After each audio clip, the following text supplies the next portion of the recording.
السلام علیکم۔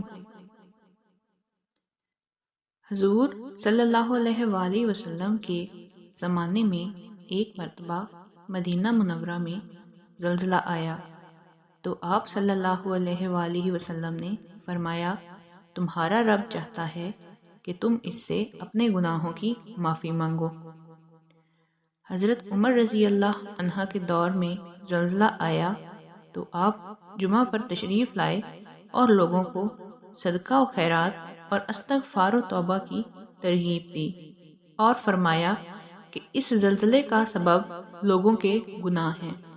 حضرت عمر بن عبدالعزیز رحمۃ اللہ علیہ کے دور میں زلزلہ آیا تو آپ نے فرمایا، اللہ تعالیٰ اس کے ذریعے تم سے توبہ و استغفار کروانا چاہتے ہیں، جان لو یہ جھٹکے سزا کے طور پر آتے ہیں۔ حضرت عبداللہ بن عباس رضی اللہ عنہ بصرہ میں قیام پذیر تھے کہ زلزلہ آیا تو وہ نماز کی طرف متوجہ ہوئے۔ مزید اچھی ویڈیوز کے لیے ہمارے چینل کو سبسکرائب کریں۔